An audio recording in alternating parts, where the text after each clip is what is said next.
In this series, we're going to look at three perspectives on the nature of reality. I want to start off with a quotation by Pierre Teilhard de Chardin. I think it's from his book, The Heart of Matter, in which he speaks about his experience of the natural world and matter specifically. He speaks about the crimson glow of matter, the divine radiating from the depths of blazing matter. What a beautiful way of speaking about how our experience of this physical, natural world can be enriched when we recognize the blazing presence within it. And that's really where I hope we'll get to by the end of this series, is a renewed sense of wonder, a renewed awareness of the depth of meaning within this natural world. Now, when I speak about three perspectives, I do not mean three alternative views, but rather we're going to look at three very diverse disciplines, namely physics, philosophy, and theology, and show how there's a surprising correlation that's emerging from these different fields of study. Historically, for instance, during the time when the scriptures were written, there were no clear distinctions between physics and philosophy and theology. These narratives intertwined. We developed these categories of understanding, and they have served us well. The ability to focus on the area and explore it in depth has proven very beneficial. But sometimes we kind of then develop an attitude that these different categories have got nothing to do with one another, which is also not true. And I think this is where the work of somebody like Ian McGilchrist can be very helpful, because he shows how there's a part of human consciousness that attends and focuses on identifying, distinguishing, categorizing on what is explicit, what we can utilize. And there's a part of human consciousness that is more implicit, more aware of the underlying relationships and the wholeness of all these different categories. So although we're going to have three distinct videos following this one, each one focusing on a specific category of knowledge, the end result will be to explore the wholeness.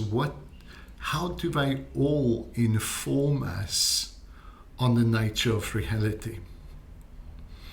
Now, two worldviews that will become evident during these discussions are the following.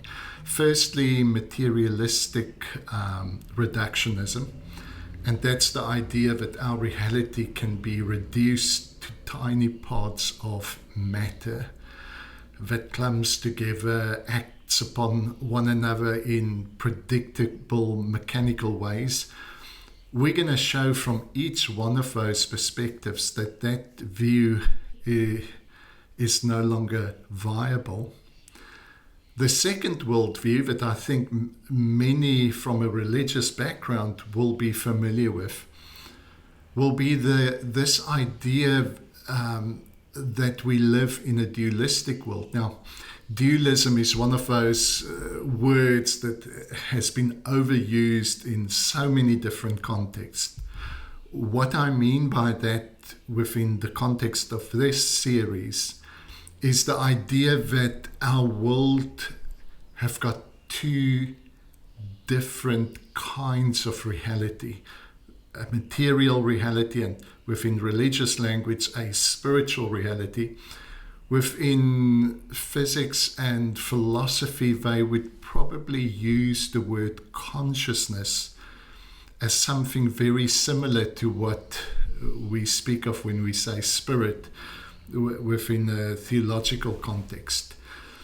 So that idea that reality consists of two separate kinds of substances or kinds of reality is another idea that I hope I can show is no longer valid. There's a better way of understanding reality, a reality where consciousness and material, where word and flesh, spirit and matter are more intertwined. The conclusion being that matter is a form of spirit, just like ice is a form of water. And that changes the relationship we have with our natural world, because it opens us up to recognize the life, the presence within all things.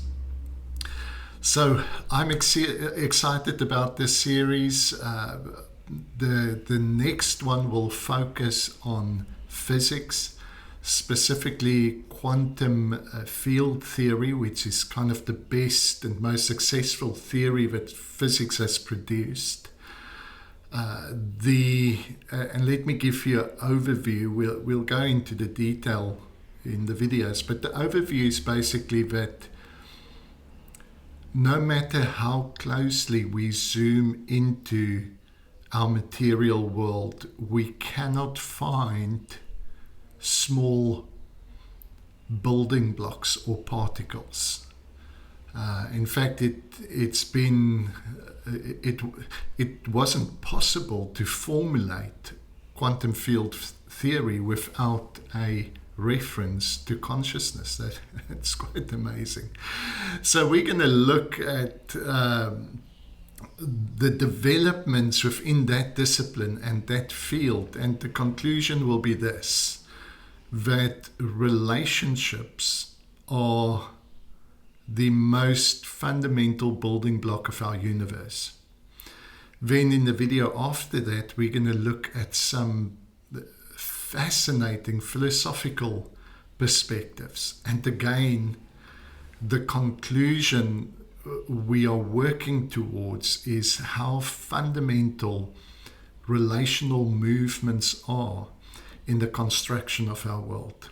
For instance, those flowers behind me, just to kind of give you a practical idea of how this changes our relationship with our world.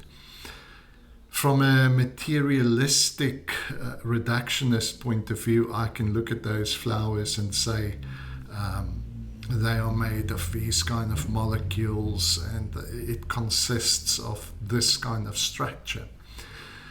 But from this new perspective, what I'll say is that there are relationships and the history of relationships that are embodied within that plant, and that we cannot understand that plant without considering the rich history of interpretation and narrative that has come together to produce this form.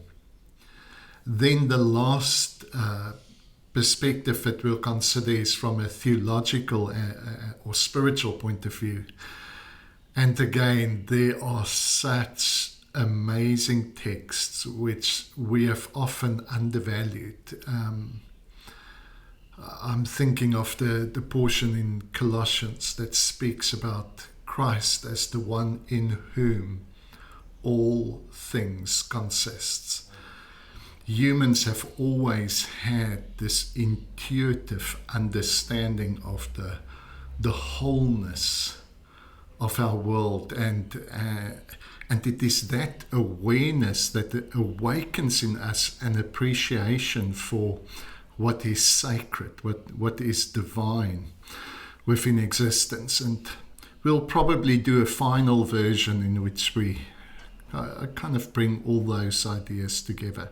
So I look forward to having this discussion, and thank you for joining me with it. Bye.